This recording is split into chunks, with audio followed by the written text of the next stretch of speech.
maintenant. Voilà. Donc, je vais maintenant partager mon écran. OK. Normalement, ça devrait être tout bon.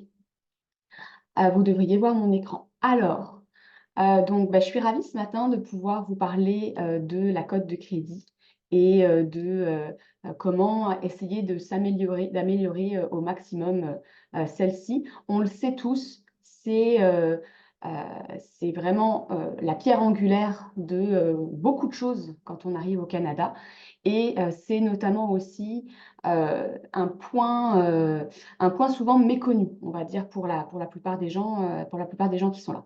Donc la façon dont la présentation va avoir lieu ce matin, c'est que je vais vous faire la présentation. Comme je le disais, je suis toute seule pour animer aujourd'hui. Donc, soyez patients, il faut que j'accueille les gens dans la salle qui arrivent en retard, il faut que je fasse les slides, etc. C'est un petit peu plus compliqué pour moi, mais n'hésitez pas à poster vos questions au fur et à mesure dans le chat et j'irai les regarder à la fin du chat, à la fin de la présentation, pour vérifier les questions qui auront été postées au fur et à mesure. Et puis à ce moment-là, je pourrai vous répondre avec plaisir. Donc, tout d'abord, je vais me présenter rapidement, ainsi que mon équipe. Donc, mon nom à moi, c'est Audrey Chemin. Je suis courtier hypothécaire et j'ai fondé l'équipe qui s'appelle Prêt Immo Québec. Il y a quelques années maintenant et qui, en fait, a vocation à pouvoir répondre à toutes les questions des nouveaux arrivants, des investisseurs étrangers, euh, tous les immigrants francophones, en fait, finalement, reliés à tout ce qui est questions liées aux hypothèques de manière générale et à l'immobilier aussi plus particulièrement. Aujourd'hui, on est une équipe de 4 personnes et on est vraiment dédié pour les solutions pour les nouveaux arrivants et pour les immigrants. Donc, n'hésitez pas si jamais vous avez des questions. Sachez aussi que on a créé il y a quelques années maintenant un groupe Facebook qui s'appelle Francophone immigrés au Québec, questions d'immobilier. On est presque 5000 membres maintenant.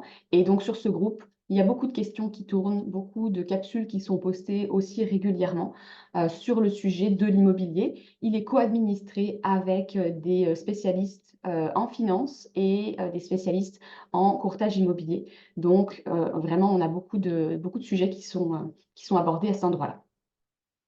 Maintenant, le nerf de la guerre et le sujet qui va nous intéresser aujourd'hui, donc la cote de crédit. La première chose, évidemment, que je trouve fondamentale, c'est de donner la bonne définition sur ce que c'est que la cote de crédit.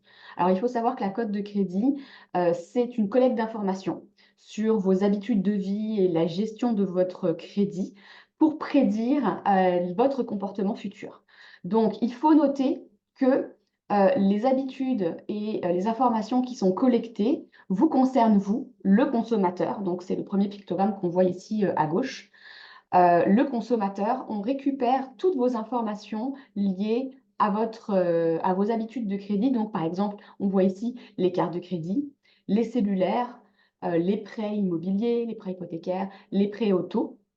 Tous ces comptes-là envoient l'information à Equifax, TransUnion, qui sont donc les deux organismes dont on va parler un petit peu plus en détail juste après, et qui vont collecter les informations et les transformer de manière à donner un score qui va permettre finalement à tout un chacun d'avoir accès à vos habitudes de comportement de crédit. Donc, il faut se rappeler que oui, les informations qui sont collectées sont vos informations personnelles et les informations qui vous concernent. Elles sont collectées via les organismes de fournisseurs de crédit, comme on le mentionnait, qui sont, elles, retransmises à Equifax et TransUnion. Mais en revanche, ces informations qui vous concernent ne vous appartiennent pas, en quelque sorte. Donc, il faut vraiment vous rappeler que ces informations vous concernent, mais elles sont collectées par une tierce partie, récupérées et transformées par une tierce partie, et à partir de ce moment-là, ces données-là, qui vous concernent, leur appartiennent. Donc, c'est la raison pour laquelle on doit ensuite s'abonner pour pouvoir avoir accès à nos propres informations. On va voir un petit peu plus tard comment est-ce qu'on peut le faire de façon peut-être un petit peu plus simple. Donc aujourd'hui, comme je disais, il y a 2 organismes qui donnent les codes de crédit, Equifax et TransUnion. Vous avez probablement remarqué, si vous avez été regarder un petit peu plus en détail, que si vous vous connectez à Equifax et si vous vous connectez à TransUnion, vous n'avez pas les mêmes scores de crédit qui ressortent. Alors la raison pour ça, c'est parce qu'il y a beaucoup d'attributs qui sont utilisés et disponibles pour pouvoir calculer en fait les scores de crédit. Il y en a plus que 1000 attributs disponibles. Donc ici, vous avez la liste des différents attributs qui nous concernent. Donc par exemple, le nombre d'opérations, le solde des opérations, les opérations qui datent de plus de 30 jours, les créances qui sont découvertes, etc., etc. Donc on a vraiment beaucoup d'attributs disponibles au nombre de plus que 1000, et donc la façon dont ces attributs sont utilisés par Equifax et par TransUnion ne sont pas les mêmes. Ils ne vont pas calculer les scores sur les mêmes attributs, ils ne vont pas leur attribuer le même poids ni la même pondération, et donc ça va faire en sorte qu'en bout de ligne, on n'a pas le même score chez les deux providers. Donc, comment est-ce que vous pouvez faire pour accéder à vos bureaux de crédit? Déjà, si jamais vous souhaitez avoir la présentation, n'hésitez pas à me contacter après la conversation. Mais dans tous les cas, vous aurez accès donc à un lien, un hyperlien en fait, qui vous permet de savoir où aller. Donc là, je l'affiche à l'écran rapidement. Ici, vous avez Equifax. Donc, vous avez la possibilité de vous connecter là-dessus. Et à ce moment-là, vous allez arriver sur la page qu'on voit juste ici. Et sur cette page, vous allez avoir plusieurs questions qui vont vous être posées pour pouvoir accéder différentes étapes pour vous amener à avoir accès à votre bureau de crédit. Il faut savoir que accéder à votre bureau de crédit par ces deux biais-là n'a pas d'impact sur votre cote de crédit. J'insiste bien là-dessus parce que souvent, il y a une confusion à ce niveau-là. On a l'impression que si nous-mêmes, on accède à notre propre compte, ça va impacter notre cote de crédit. Ce n'est pas le cas. Donc, rassurez-vous, si jamais vous voulez aller regarder, vous n'impacterez pas votre cote de crédit. Je le recommande d'ailleurs très fortement d'aller vérifier vos codes de crédit chez les deux providers, donc chez Equifax et TransUnion, pour vérifier que tout est correct. On va en parler un petit peu plus tard de la raison pour laquelle c'est bien de faire la vérification. Faites la vérification au moins une fois par an. C'est vraiment une bonne pratique. Donc, au moment où vous allez commencer à répondre aux questions, ce qui est bien important de se souvenir, c'est que quand on arrive au Canada, la cote de crédit met un petit peu de temps à apparaître. Des fois, ça peut être aussi rapide que 1 mois, puis des fois, ça peut être aussi long que 3 mois, 4 mois, mais habituellement, quand même, au bout de 2 mois, on voit la cote de crédit qui apparaît déjà. Ce qui est important aussi, c'est que quand on va vous poser différentes questions, on va vous demander quelles sont vos adresses. Donc, vous allez rentrer vos adresses. Puis ensuite, on va vous demander, est-ce que vous êtes à cette adresse depuis plus que 2 ans?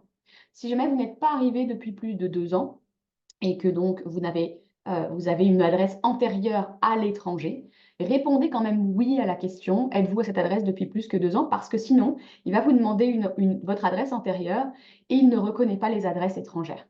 Donc, si vous voulez ne pas avoir de message d'erreur, c'est bien important de cocher oui pour l'adresse depuis plus de 2 ans. Pour TransUnion, je vais vous montrer le lien s'il veut bien s'afficher pour pouvoir pouvoir avoir accès à la cote de crédit. Et donc là, c'est le même type de question qui va sortir. C'est juste que, comme on le disait tout à l'heure, ce n'est pas le même score ni la même façon de calculer qui va apparaître. Donc, on le disait tout à l'heure, les données qui sont collectées par Equifax et par TransUnion sont des données qui vous concernent, mais ce ne sont pas des données qui vous appartiennent. Donc, pour pouvoir consulter votre code de crédit, donc une cote qui n'est pas la vôtre, il faut être membre de Equifax ou TransUnion, donc il faut payer un abonnement et pour pouvoir avoir le droit en fait d'accéder à la cote de crédit. En théorie, donc par exemple, moi en tant que courtier hypothécaire, j'ai un abonnement chez Equifax et chez TransUnion. Je suis membre, je peux accéder au code de crédit de tierces personnes. Cependant, pour pouvoir accéder à la cote de crédit de quelqu'un d'autre, je dois faire signer un consentement, vous faire signer un consentement pour pouvoir avoir le droit d'aller regarder votre cote de crédit parce qu'évidemment, ce sont des données qui sont personnelles. Ça, c'est la bonne pratique et c'est ce que tout le monde devrait faire. Malheureusement, ce n'est pas toujours le cas. Dans la réalité, il y a plusieurs personnes qui peuvent être amenées à consulter votre code de crédit sans vous avoir demandé votre consentement explicite. Et de quoi a-t-on besoin pour pouvoir consulter votre code de crédit si on ne demande pas, d'avoir votre, votre consentement explicite? Normalement, explicite, ça veut dire signé. Eh bien, tout simplement, on a simplement besoin de votre nom, de votre adresse et de votre date de naissance. Ce sont 3 informations qui se retrouvent sur votre permis de conduire. Donc, si on fait une demande de crédit et qu'on vous demande votre permis de conduire, il se peut qu'on fasse une interrogation à votre bureau de crédit sans que vous soyez informé. Mon conseil, c'est vraiment systématiquement, quand vous faites une demande de crédit, de bien préciser à la personne si vous souhaitez ou ne souhaitez pas qu'elle interroge votre bureau de crédit. Parce que là, en tant que membre, lorsqu'on vient interroger le bureau de crédit d'une tierce personne, donc comme c'est le cas dans le cas des prêts auto ou dans le cas d'un prêt immobilier, là, ça va venir indiquer une note sur votre bureau de crédit et donc potentiellement, cela va la faire baisser si jamais les interrogations sont trop nombreuses. Alors, je vous donne un exemple de deux différentes personnes qui pourraient, enfin plutôt de deux personnes identiques, d'une personne identique, je vais y arriver, qui va avoir deux codes de crédit différentes. Donc, ce même consommateur, lui, il a deux cartes de crédit, une marge de crédit personnelle, un prêt immobilier et un compte de téléphonie cellulaire. Donc, cette personne, par exemple, pour le pointage de crédit de l'entité numéro 1, il va avoir un score de crédit de 830.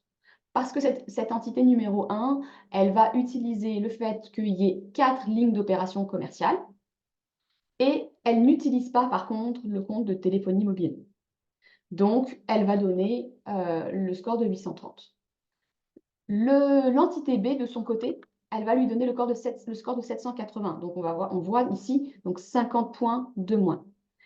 Pourquoi? Parce qu'elle utilise en effet les 5 lignes d'opération commerciale, mais elle prend aussi en compte le fait qu'il n'y a pas encore de prêt immobilier. Donc, de ce fait, elle va lui donner un score de crédit moins important. Cependant, ici, comme on le voit dans les deux cas, les deux scores sont considérés comme excellents. Alors, une question qui revient très souvent, c'est pourquoi est-ce que la cote de crédit que moi je vois chez Equifax n'est pas la même que celle que je vois chez les conseillers ou chez les courtiers hypothécaires comme moi, par exemple?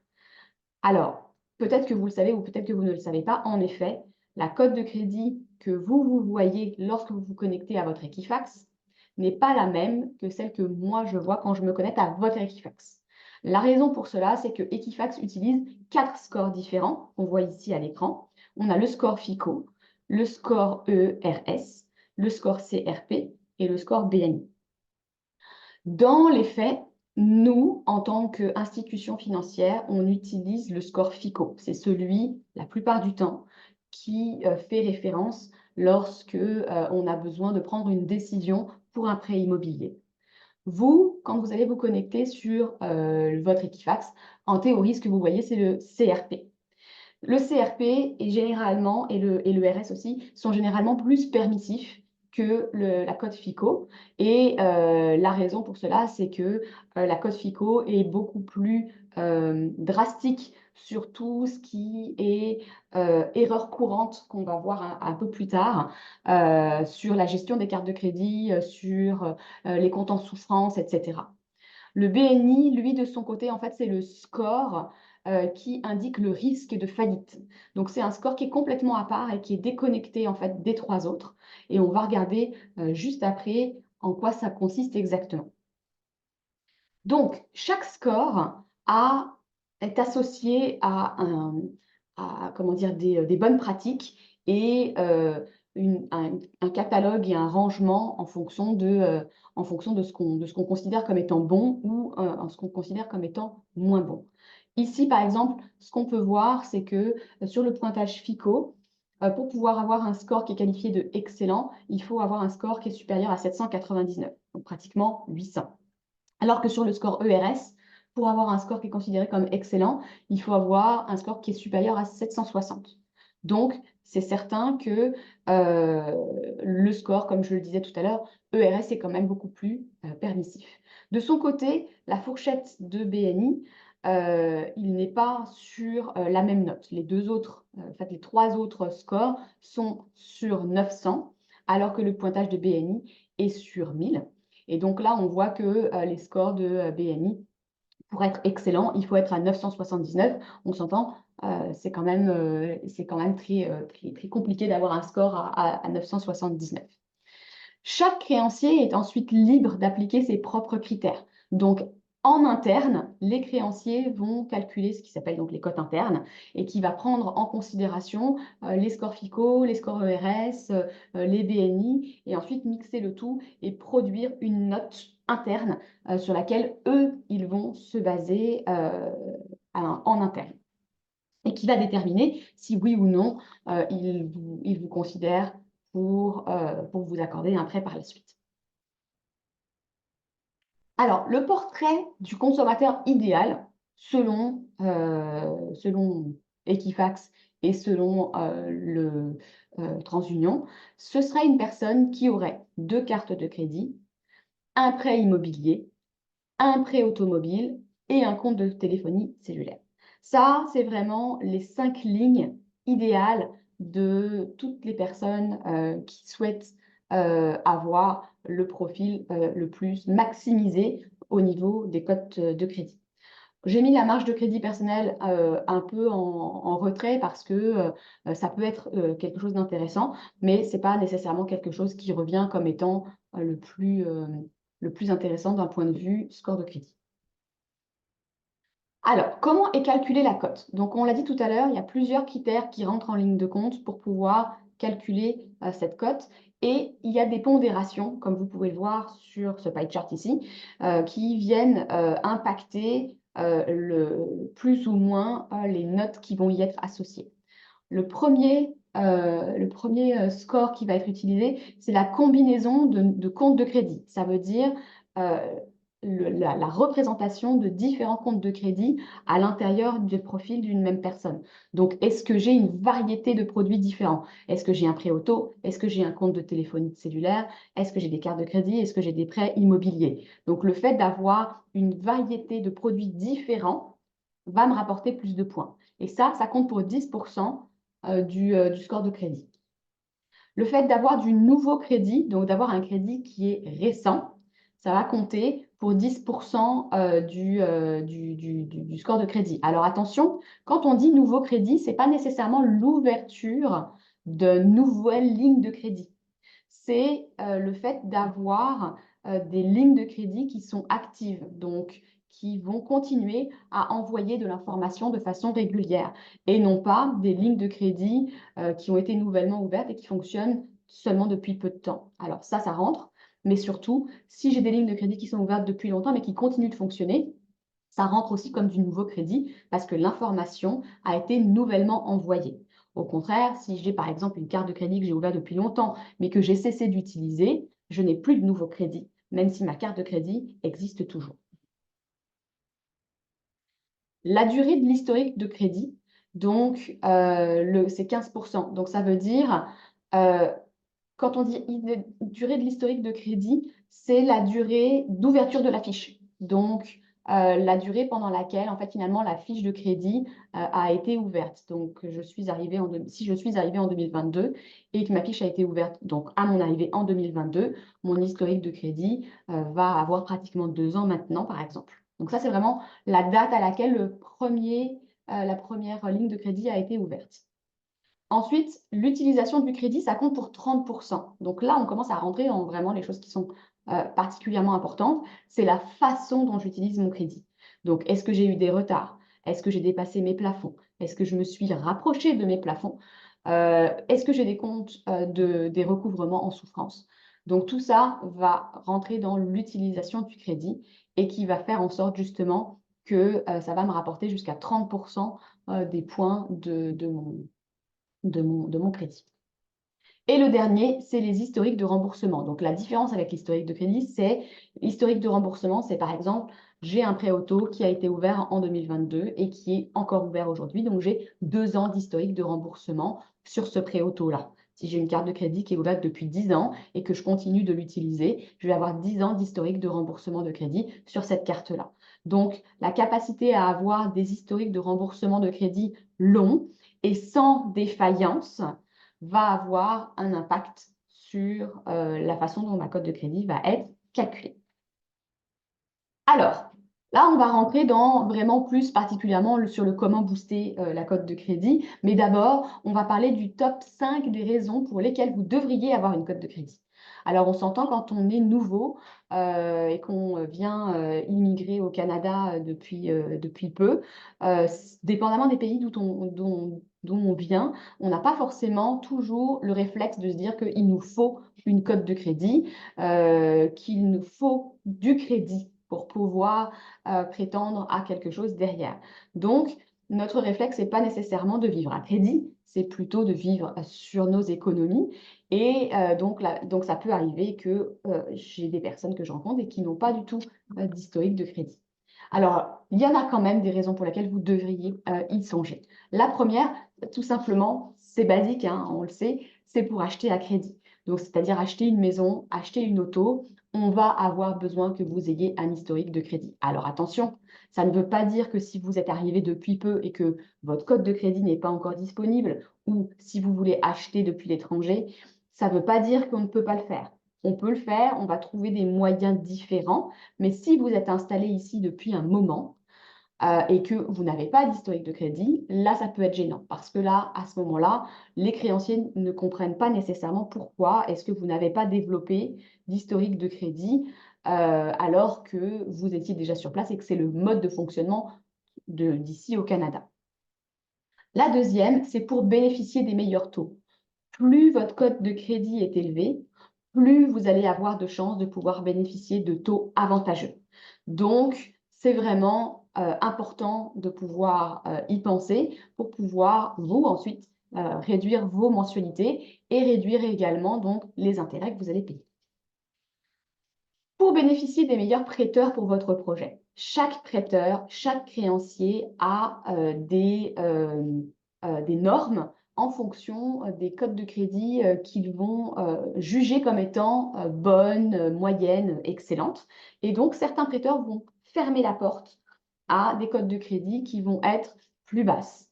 Donc, on n'aura pas accès à ces prêteurs-là si notre cote de crédit n'est pas suffisante. Donc, on va être obligé de s'orienter vers d'autres prêteurs et ces prêteurs-là peuvent ne pas être les meilleurs prêteurs pour votre projet. Ça dépend, c'est du cas par cas, mais le fait de pouvoir avoir un maximum d'options garantit qu'on va pouvoir aller vers le meilleur choix pour vous.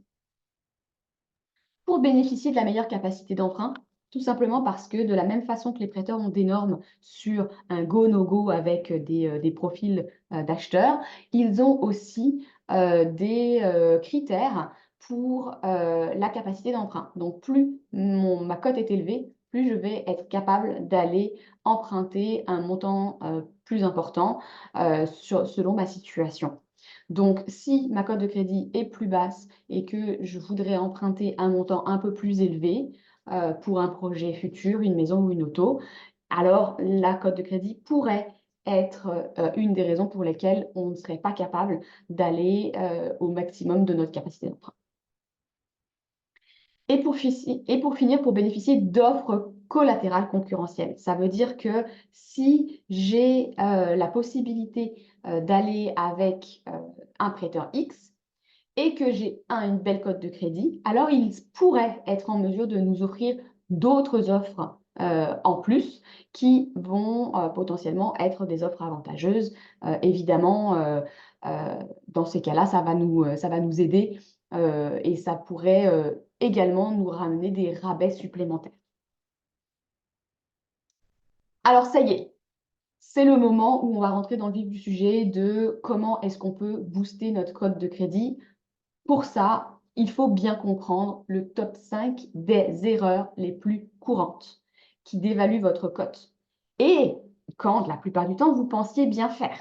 Donc ici, j'ai listé les erreurs que je vois passer le plus souvent et qui font en sorte que malheureusement, là où vous pensiez avoir fait ce qu'il fallait, eh bien, ça a fait l'effet inverse. Le premier, c'est de rembourser votre carte de crédit juste avant le relevé. Donc, ça veut dire que vous utilisez votre carte de crédit pendant un mois ou 21 jours selon la carte de crédit que vous avez. Et en fait, vous la remboursez seulement juste avant le relevé. Donc, vous n'avez pas considéré les points qui viennent par la suite. Vous avez simplement regardé la date de rappel du relevé. Et donc là, vous remboursez juste avant le relevé. La raison pour laquelle ce n'est pas forcément une bonne idée est reliée au point numéro 2, parce que ce qui est le plus important, ce n'est pas la date, c'est vraiment le solde de crédit que vous avez utilisé sur votre code de crédit, sur votre carte de crédit avant de le rembourser. En effet, la plupart du temps, les gens pensent qu'on utilise sa carte de crédit comme une carte de débit. Donc, ça veut dire l'utiliser pratiquement jusqu'à la limite, voire parfois on la dépasse un petit peu. Et cette utilisation-là est vraiment délétère pour la cote de crédit. Et qui fait que ces TransUnion n'aiment vraiment pas ça, parce que pour eux, une carte de crédit, donc qui est utilisée à crédit, détermine si oui ou non je suis à risque d'avoir des retards de paiement ou d'avoir des défaillances de paiement. Pour cela, Equifax et TransUnion ont déterminé qu'une bonne utilisation de la carte de crédit était en fait de ne jamais dépasser 30% de la capacité de la carte. Ça veut dire que si j'ai une carte de 1000 $, je ne dois jamais dépasser un solde de 300 $ sur cette carte de 1000 $. Donc ça veut dire que plutôt que d'attendre la fin du relevé, je dois rembourser ma carte de crédit dès qu'elle atteint le 30% de sa limite. Et dès que je la rembourse, mon crédit redevient de nouveau disponible. Donc, une bonne pratique que moi je conseille, c'est de se poser la question suivante. Quel est mon niveau de dépenses hebdomadaire? Combien est-ce que je dépense généralement toutes les semaines? Si par exemple je dépense toutes les semaines 1000 $, je vais multiplier par 3 ma dépense hebdomadaire moyenne. Donc, dans le cas où je dépense 1000 $, ça veut dire 3000 $. Et là, le 3000 $, c'est le bon plafond idéal pour cette utilisation-là. Et ensuite, je vais rembourser ma carte toutes les semaines. Et comme ma carte de crédit est à peu près à 3 fois le montant que je dépense par semaine, alors en remboursant toutes les semaines, je ne dépasserai en théorie pas mon 30% de capacité de ma carte. Par contre, si j'ai des grosses dépenses imprévues, alors à ce moment-là, il faudra rembourser plus fréquemment.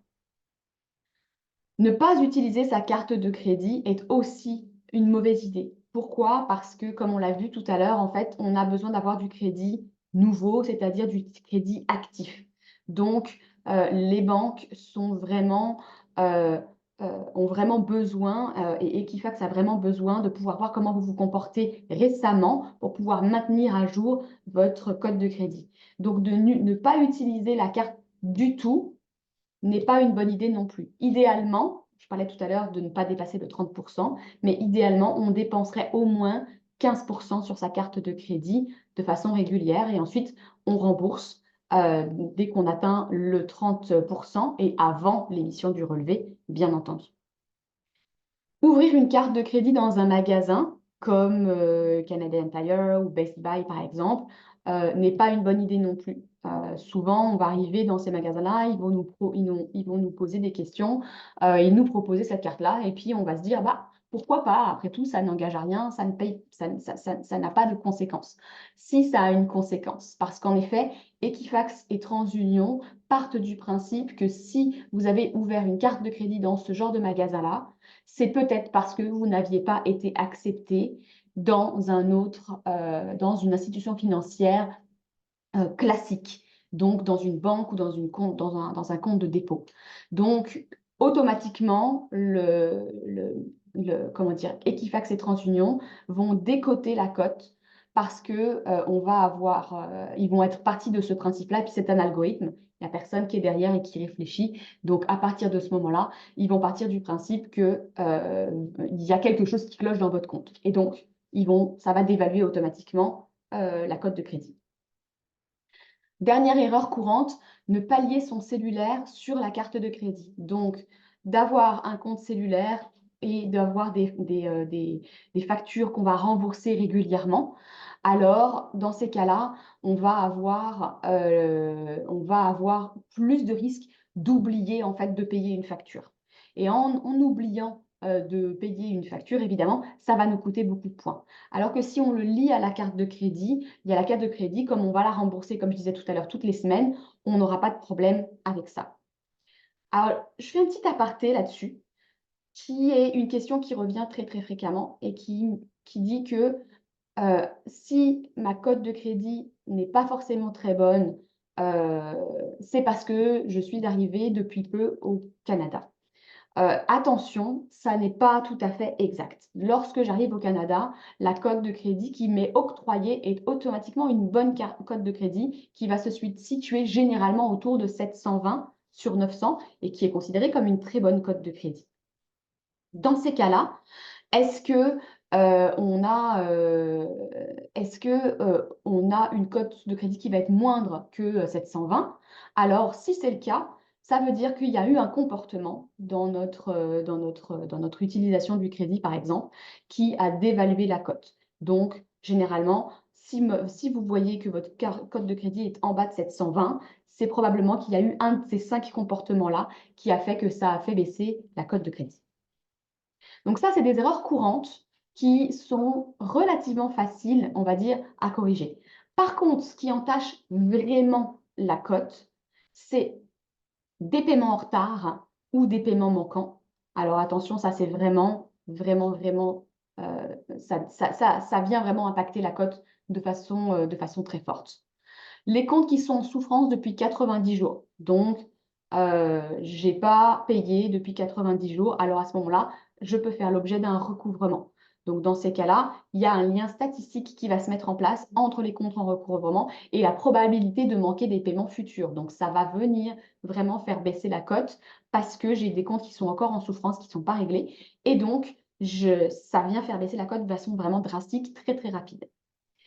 De manière générale, c'est un peu ce qu'on a dit depuis tout à l'heure. C'est plus un événement dans un dossier est ancien, plus l'incidence va être faible.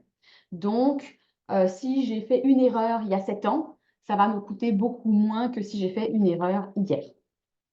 Par contre, tous les paiements futurs doivent être faits à temps et il ne doit pas y avoir un nouvel événement négatif. Parce que si j'ai fait une erreur il y a 5 ans et que tout s'est bien passé, donc ce poids-là est faible, mais si dès que j'ai un nouvel incident, dès que j'ai un nouvel événement, le poids de cet événement passé va venir augmenter encore l'incidence de l'événement récent. Tout ce qui est jugement, ça va figurer au dossier et tout ce qui est des informations, toutes les informations finalement, négatives ou pas négatives, restent au bureau de crédit pendant 6 ans complets, révolus, même si la dette a été payée. Donc ça, c'est vraiment hyper important de le garder en tête. Alors, qu'est-ce qu'on peut faire si on a une cote de crédit qui est entachée? Combien de temps il va falloir pour la relever? Si vous avez fait des erreurs parmi les 5 erreurs les plus courantes que j'ai mentionnées juste avant, alors ce que vous pouvez faire, il y a plusieurs choses que vous pouvez faire. La première, c'est que déjà, vous pouvez faire une déclaration. Donc, vous pouvez aller dans votre Equifax et dans votre TransUnion et vous pouvez expliquer gratuitement, indiquer sur le site de Equifax ce qui s'est passé dans votre dossier. Par exemple, vous avez perdu votre emploi et vous avez eu de la difficulté à payer, faire des paiements.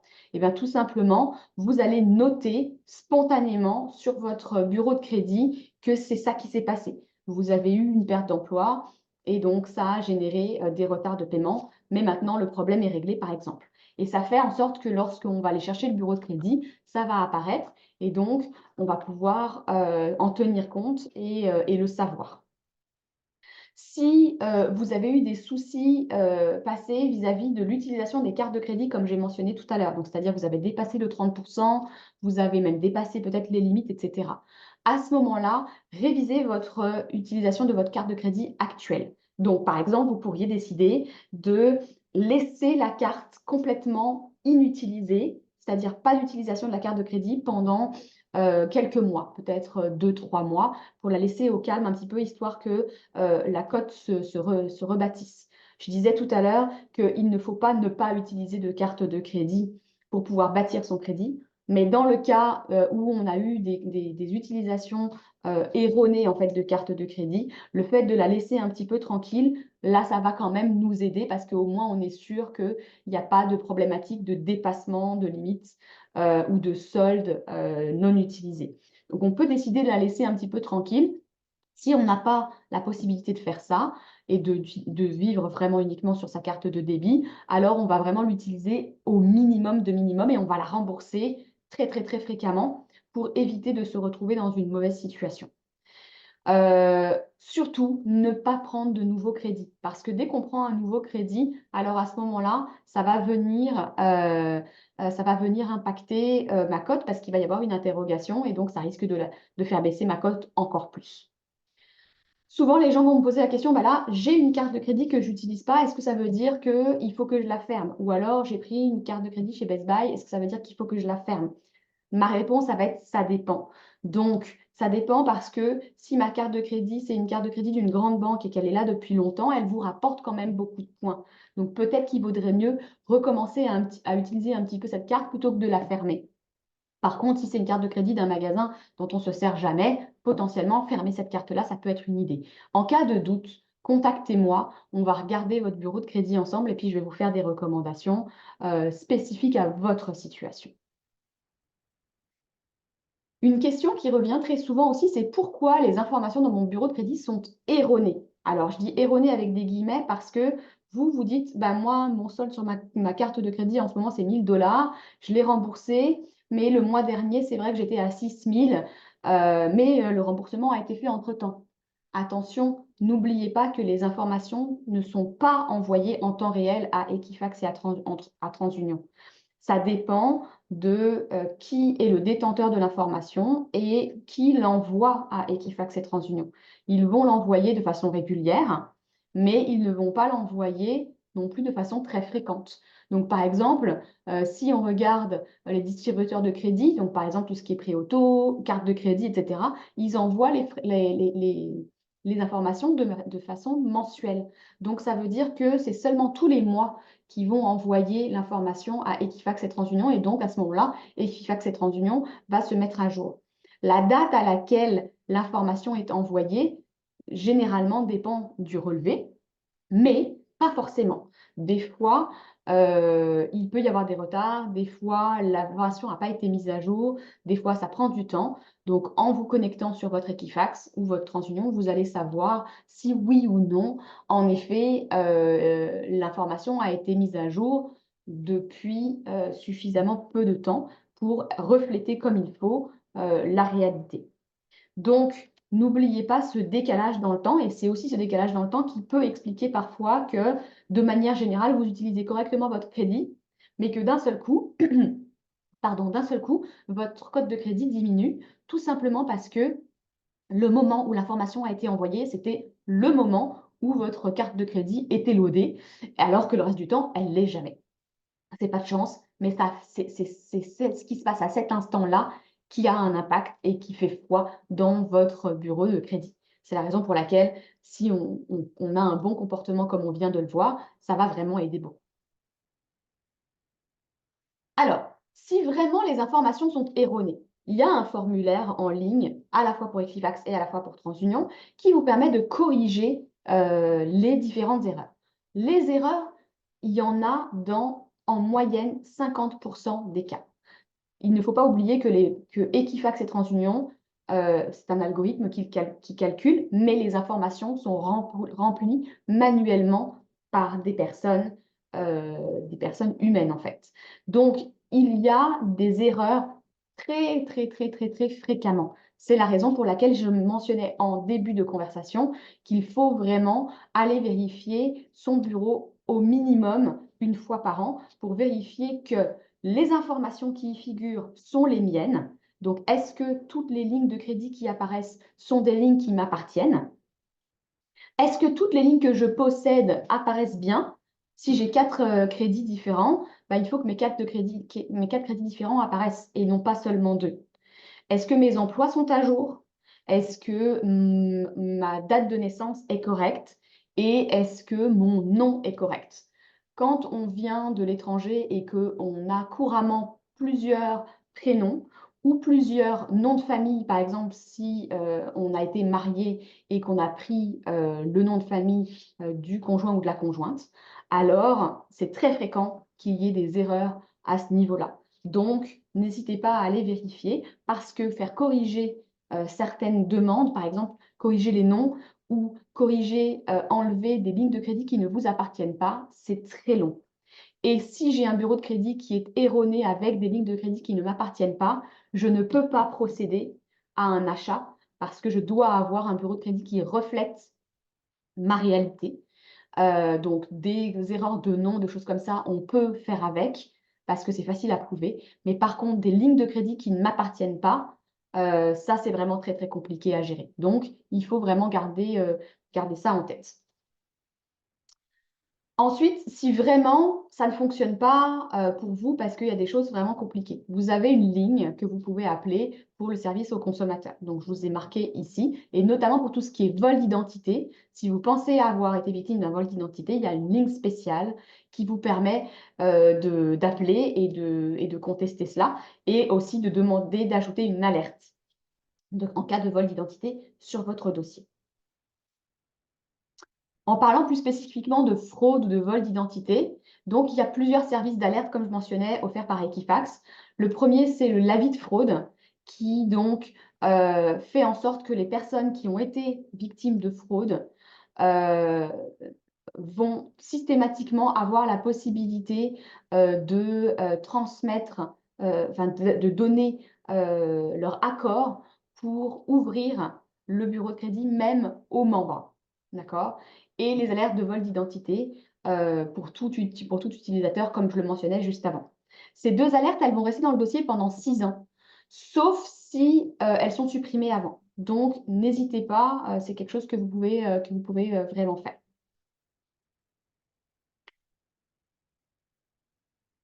L'autre élément dont on parle vraiment souvent, c'est le phénomène de déduplication.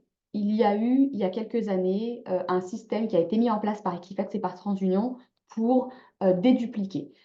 Ce système, ça consiste en quoi? Ça consiste dans le fait de devoir de dire, moi je veux magasiner une auto, je veux magasiner une maison et je veux aussi pouvoir magasiner des créanciers. Pourquoi est-ce que je serais pénalisée si je vais voir en fait plusieurs créanciers différents pour une même demande, pourquoi je devrais être pénalisée de faire mon magasinage de créanciers sur ma cote de crédit? Parce qu'on l'a dit tout à l'heure, ce qui coûte aussi beaucoup de points sur la cote de crédit, c'est de faire plusieurs interrogations par un membre, pas par vous, sur une période donnée. Donc, ils ont travaillé sur le fait de se dire, si un consommateur veut faire des demandes à l'intérieur d'une même période, donc qui est 45 jours en général, pour pouvoir magasiner les meilleures conditions pour son prêt, cette personne ne devrait pas être pénalisée. Alors, donc le phénomène de déduplication, c'est de dire justement, si je fais la même demande au sein d'une même période, je ne vais pas être impactée sur ma cote de crédit. Sauf que dans la réalité, cela dépend de la façon dont la demande de crédit a été codée par le receveur. Donc, si le créancier A décide de coder la demande, en fait, quand il rentre l'information à Equifax comme quoi il a été interrogé le bureau de crédit, il va coder cette demande et il va mettre le code, mettons, numéro 1. Et que pour la même demande, le créancier B, lui, considère que c'est un code numéro 2, alors il n'y aura pas de phénomène de déduplication qui va se mettre en place parce que je vais avoir un code 1 et un code 2 et qui vont être reconnus comme étant 2 demandes différentes. Donc, il faut vraiment faire attention, même si le phénomène de déduplication a été proposé et mis en place, dans la réalité, il ne fonctionne pas toujours. Donc, ma recommandation, c'est vraiment de faire très attention quand vous faites une demande de crédit, de vous assurer qu'il n'y ait pas plein de demandes intempestives au même moment pour éviter tout risque.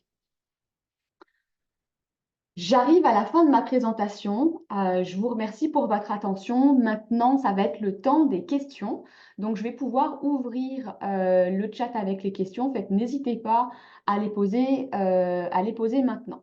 Donc là, je vais commencer à regarder celles qui ont déjà été posées. Alors, Laura demande, est-ce que ouvrir une carte de crédit dans un magasin est déconseillé? Est-ce que c'est pareil pour Costco? Alors non, c'est pas pareil pour la carte de Costco parce que la carte de Costco, c'est une carte CIBC. Donc la carte CIBC, c'est une banque standard. Donc on n'a pas de problème avec cette carte-là. Elle est considérée comme une carte de crédit d'un grand magasin. Par contre, attention, elle n'est pas nécessairement considérée comme du crédit rebâti, par exemple, quand je fais une faillite ou une proposition au consommateur. Une fois qu'on est libéré, on demande à ce que le crédit soit rebâti avec une ouverture d'une nouvelle carte de crédit. Et dans ces cas-là, les cartes de crédit Costco, généralement, ne sont pas privilégiées. On préfère ouvrir une carte de crédit différente de celle de Costco. Alors, ensuite, dans les autres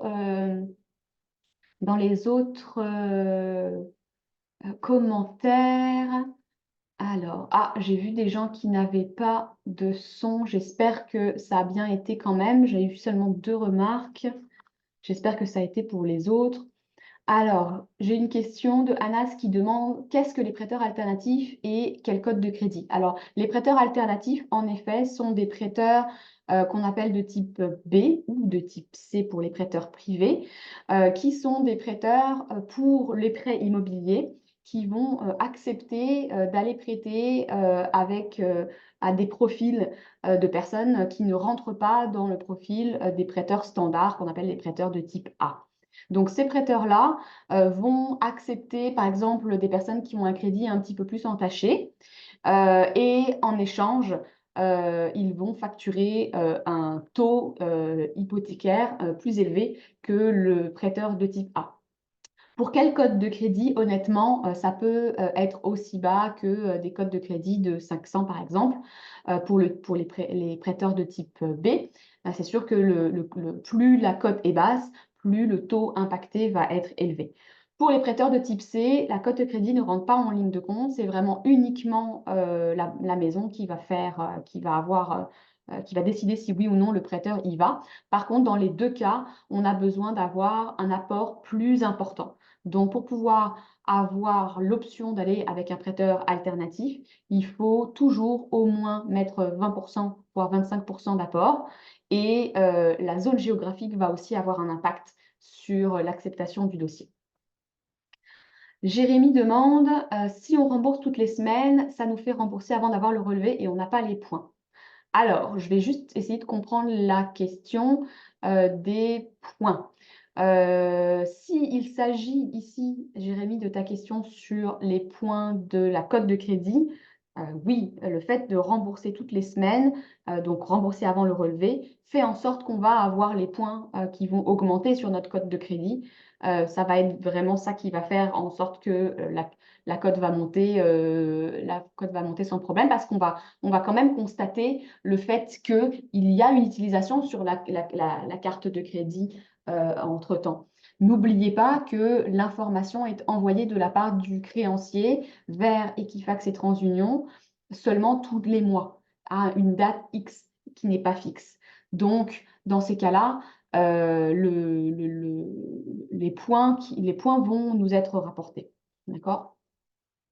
Ensuite, j'ai Mathie qui demande quel est le lien entre le cellulaire et la carte de crédit. Alors, il n'y a pas de lien à proprement parler, d'accord? Le cellulaire est considéré comme une ligne de crédit pour Equifax et TransUnion. Ils considèrent, et je ne sais pas pourquoi ils considèrent ça pour le cellulaire et pas pour Internet, par exemple, mais ils considèrent que le fait qu'on doive rembourser l'utilisation en fait, de nos données a posteriori tous les mois fait en sorte que c'est considéré comme du crédit. Donc, la ligne de cellulaire apparaît comme une ligne de crédit qui nous rapporte des points sur Equifax et sur TransUnion. Il faut aussi noter ce que je disais tout à l'heure, que si on lie la facture du cellulaire avec la carte de crédit, ça nous permet d'éviter d'avoir des retards supplémentaires sur la cote de crédit. Et donc, ça va nous aider.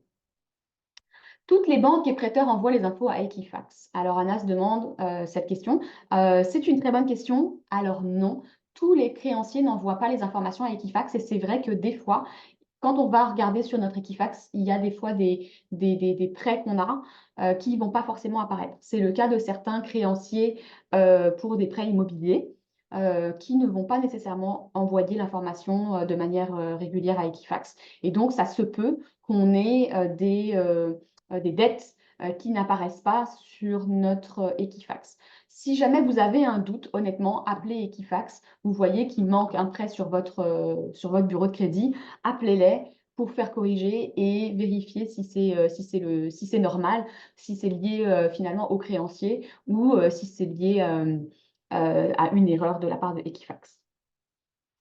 Alors, Romain demande, est-il possible de mettre des prélèvements récurrents de type électricité, abonnement vidéo, abonnement téléphonique sur la carte de crédit? L'idée serait ainsi de pouvoir gérer le montant mensuellement et toujours rester proche des 30%. Une fois les prélèvements souscrits, on n'aura plus à utiliser sa carte de crédit et éviter de dépasser le seuil de 30%.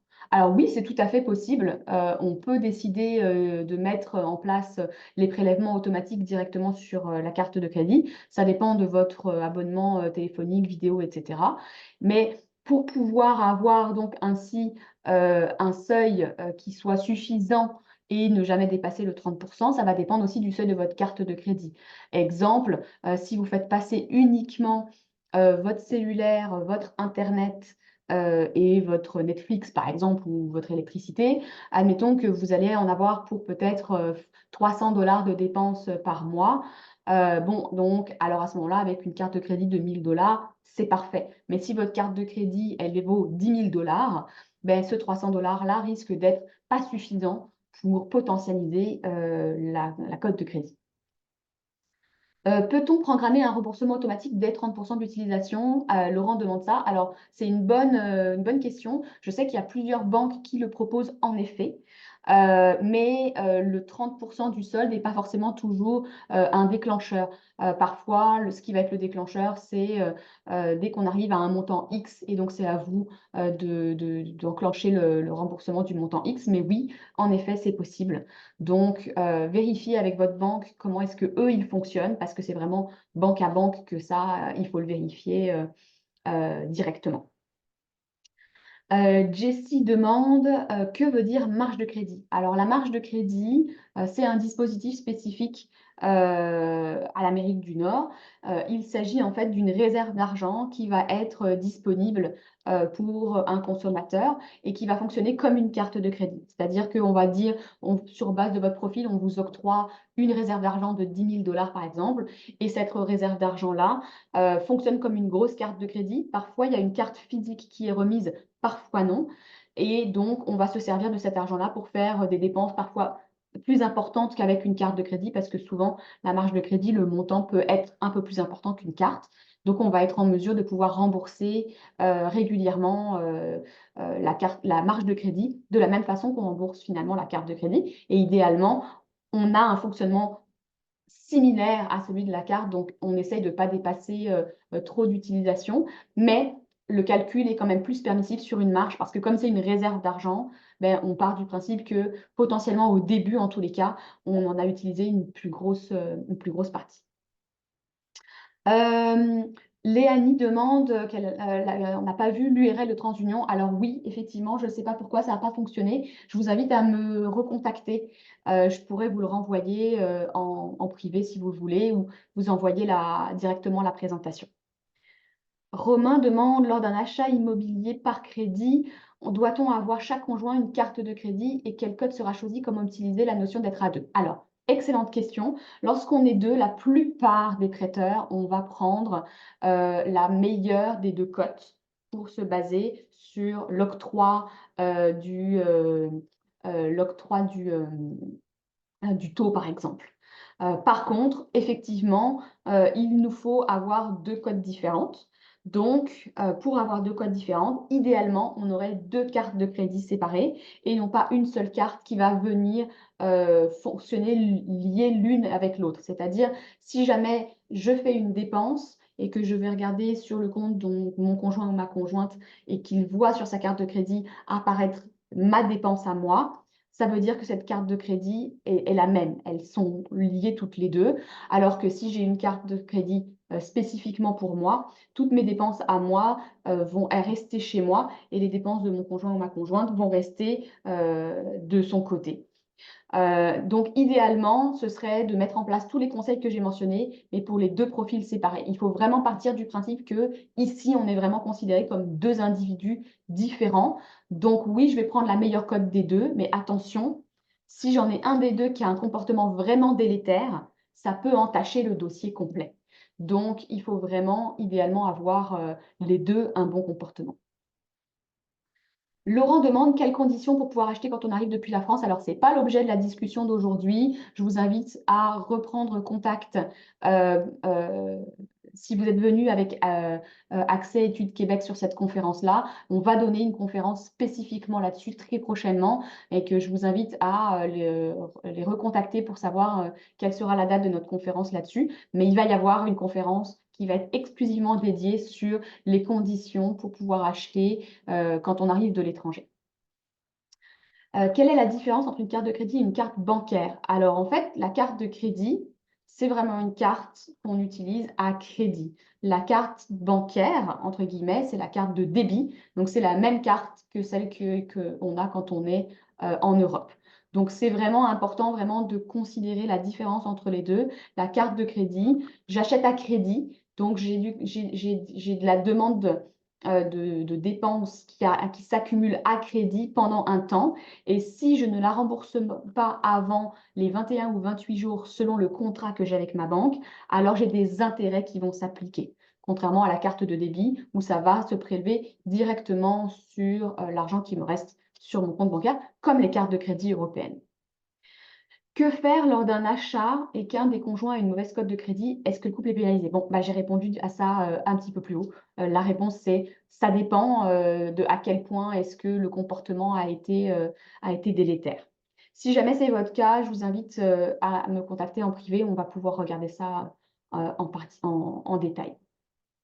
En combien de temps peut-on avoir une cote de crédit bonne ou excellente si on utilise la carte de manière régulière et sans erreur? Alors, la bonne carte de crédit, la bonne cote de crédit, comme je le disais tout à l'heure, elle est setée déjà dès le départ. Donc, quand j'arrive et que j'ouvre ma carte de crédit, ma cote de crédit, elle est setée comme bonne dès le départ.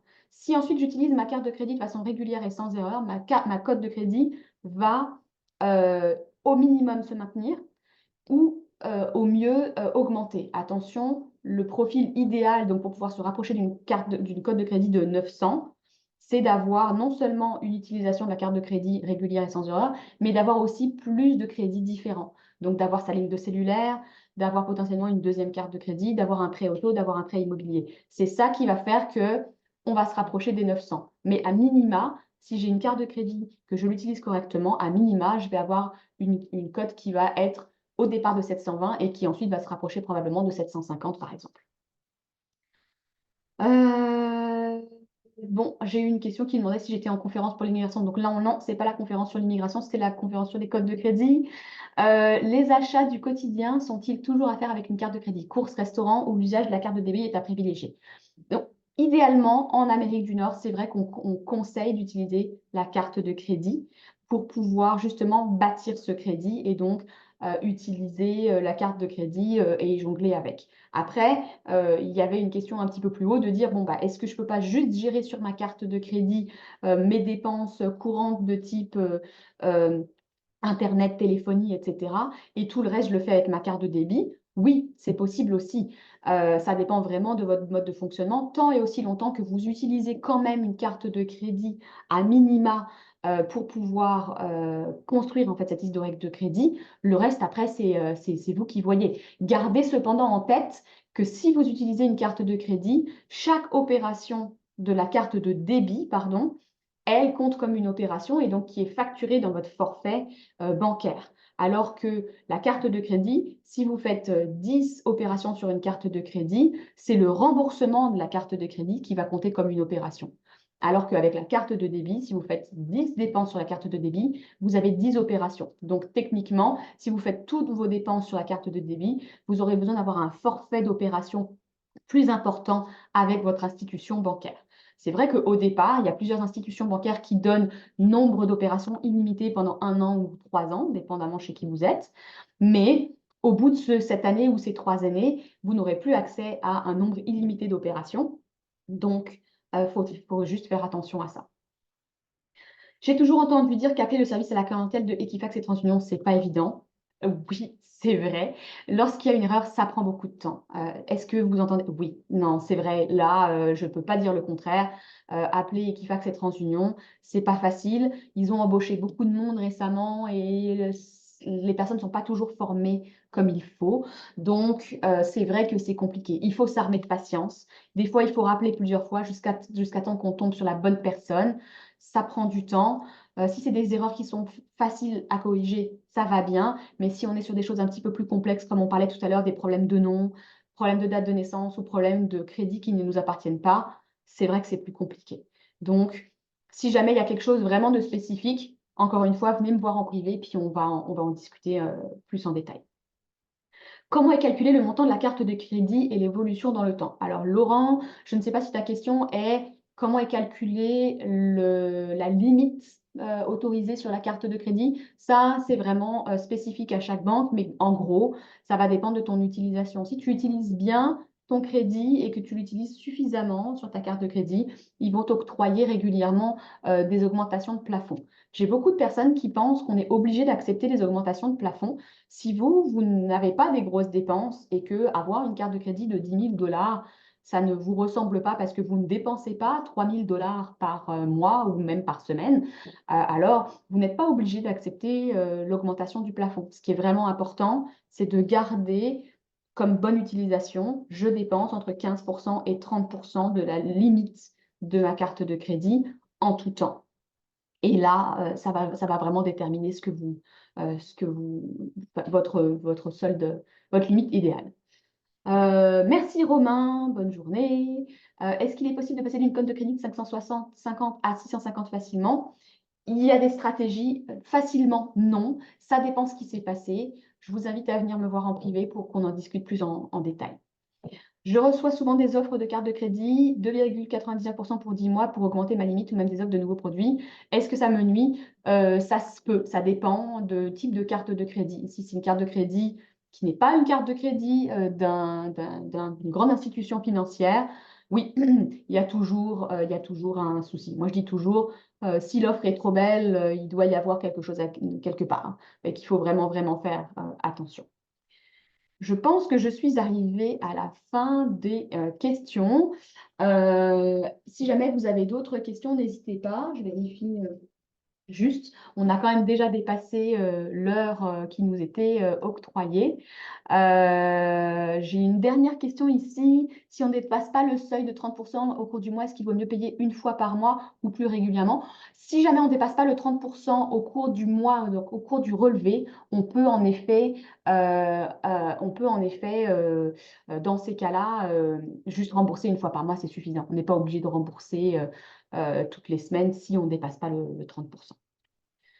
Voilà, bah écoutez, je pense qu'on a fait le tour. Je vous remercie infiniment pour votre présence et pour vos nombreuses questions. C'était super agréable. J'espère que ça vous aura été utile. Gardez l'œil ouvert pour notre prochaine conférence qui va porter donc sur l'achat quand on vient de l'étranger. Merci à tous et bonne journée.